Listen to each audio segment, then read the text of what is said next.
जियो financials को लेकर एक बड़ी खबर आ रही है। प्रमोटर्स ने कंपनी में हिस्सेदारी बढ़ाई है। इस पर और ज्यादा जानकारी सौमित दे रहे हैं। सौमित बताइए, कल तो जियो फाइनेंशियल्स की खबर थी, इसमें 6 करोड़ थे शेयर्स, अब कुछ और भी है क्या?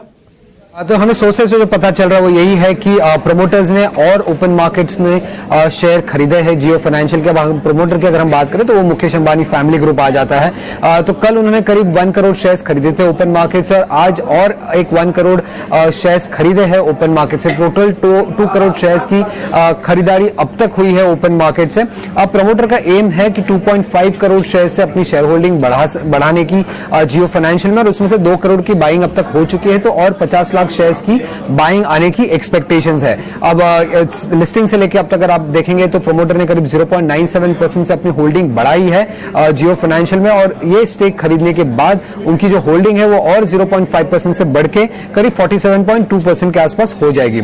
अब याद रखिएगा, सबसे पहले हमने ये न्यूज अगस्त 29 को रिपोर्ट किया था, और उस टाइम पे भी अगर आप देखेंगे तो जियो फाइनेंशियल के जो शेयर प्राइसेस थे वो 206, 207 के लेवल के आसपास ही थे, तब प्रमोटर बाइंग आई थी। और पिछले 2 दिनों में भी अगर आप देखेंगे तो शेयर प्राइसेस इसी लेवल के आसपास थे जब हमें वापस से प्रमोटर बाइंग देखने को मिली है जियो फाइनेंशियल में। इस समय करीब 2 करोड़ शेयर्स उन्होंने खरीदे हैं और 50 लाख शेयर्स खरीदने की एक्सपेक्टेशंस है सोर्सेस के हिसाब से। अमित, मेरे को थोड़ी और जानकारी आपसे लेनी है, 1 मिनट रुकिएगा जरा। ये कल तक ये नंबर आ रहा था कि 6 करोड़ शेयर्स ऑलरेडी वो प्रमोटर्स फैमिली बाय कर चुके हैं, यानी कि अंबानी फैमिलीज बाय कर चुके हैं। ये उसके अलावा 2 करोड़ है या फिर उसी 6 करोड़ के अंदर ये 2 करोड़ शेयर्स ऐड ऑन होंगे? इसके अलावा उन्होंने और 2 करोड़ शेयर्स किए थे। अगस्त 29 को जो हमने रिपोर्ट किया था कि उन्होंने करीब 5 करोड़ शेयर्स खरीदे थे ओपन मार्केट से, वो उसकी कंफर्मेशन थी कल जो खबर आई थी। अब उन्होंने और 2 करोड़ शेयर्स खरीदे हैं। 6 करोड़ शेयर से जो शेयर होल्डिंग बढ़ी थी वो सेकंड क्वार्टर, मतलब सितंबर एंडेड क्वार्टर में जो शेयर होल्डिंग बढ़ा था तभी हुआ था ये चीज, और तभी भी हमने आपको ये चीज पहले खबर में बता दी थी अगस्त 29 को कि उन्होंने ओपन मार्केट से शेयर्स खरीदे हैं। बट आज और कल में उन्होंने और 2 करोड़ शेयर्स खरीदे हैं जियो फाइनेंशियल्स में। खरीदे जा रहे हैं, यानी कि सामने टर्मिनल पे सौदा पंच हो रहा है, ऐसा ही? सॉरी, आपके ओपन मार्केट से बाय? हाँ, ये भी ओपन मार्केट से बाय हुए हैं 2 करोड़ शेयर्स। ठीक है। ये कोई ब्लॉक का एक्सचेंज है या सीधा ही पब्लिक से शेयर लिए जा रहे हैं? सॉरी, आपकी आवाज क्लियर नहीं आ रही। सौमित, ये ब्लॉक से हो रहा है ट्रांसफर या फिर सीधा पब्लिक? मल्टीपल ब्लॉक्स हुए हैं ओपन मार्केट में, जहां पे कल 1 करोड़ शेयर्स उन्होंने खरीदे थे और आज वापस से 1 करोड़ शेयर्स खरीदे हैं। ठीक है, बहुत शुक्रिया, थैंक यू वेरी मच पूरी जानकारी देने के लिए। आपने हिंट भी किया कि 50 लाख शेयर और खरीदे जाएंगे। आज भी शेयर का इंपैक्ट ये है कि 2.5% शेयर ऊपर है, क्योंकि प्रमोटर्स खरीद रहा है। कोई और खरीदता तो फर्क नहीं पड़ता, प्रमोटर खुद खरीदे फिर वो अंबानी खरीदे, इस रेट पे खरीदे तो फर्क पड़ता है। इसलिए आप शेयर गिरते हो मार्केट में भी 2-2.5% ऊपर देख पा रहे हैं। जो मैं जियो फाइनेंशियल वाली खबर है ना, इसको थोड़ा और इंटरेस्टिंग व्यू से लेना चाहता हूँ। चौबा भी आपको ध्यान होगा ना, पिछली बार भी 202, 203 के रेट पे आके पोजीशन ली गई थी। कुछ फंड ने भी लिया था, आप तो बता भी रहे थे, मोतीलाल ओसवाल ने पोजीशन ली है। अब फिर से खबर ये आ रही कि प्रमोटर कुछ और शेयर ले रहे हैं। ये वही रेट है सर, 202, 205 वाली ब्रैकेट वाला एरिया। तो एक इन्वेस्टर को भी यहां पे आके फिर से बाय करना चाहिए, इन्वेस्टर को भी ले ही लेना चाहिए। जब फंड खरीद रहा है तो कुछ सोच के खरीद रहा होगा ना।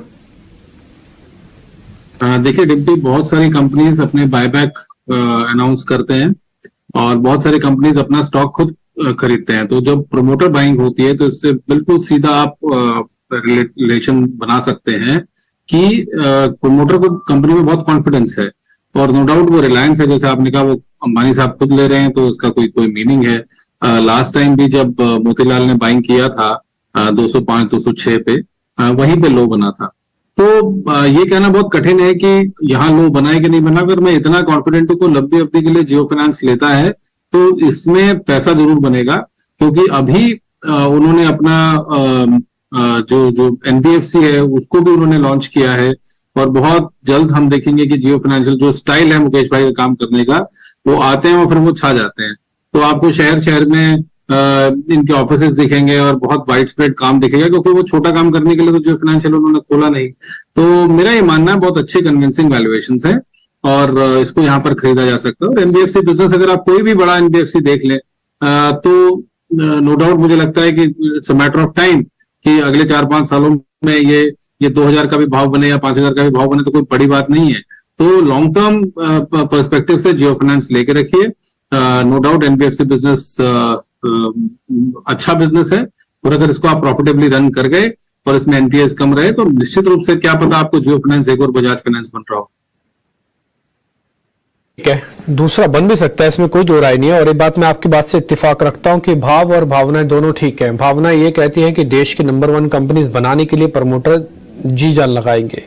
भाव ये कहते हैं कि 262 वाली चीज अगर आपको 205, 210, 215 पे भी मिल जाए तो फिर क्या बुरी है। क्या आपको ध्यान होगा, डीमर्ज होकर बनी हुई एंटिटी है, निकाली हुई है रिलायंस इंडस्ट्रीज में से 262 के रेट पे, तो आपको तो डिस्काउंट पे मिल रही है ना। आप इसी से भी खुशी मना सकते हैं कि जिस रेट पे दूसरों को मिला मेरे को उससे सस्ता मिला हुआ है शेयर है, तो आपका तो कुशन वैसे भी थोड़ा ज्यादा है।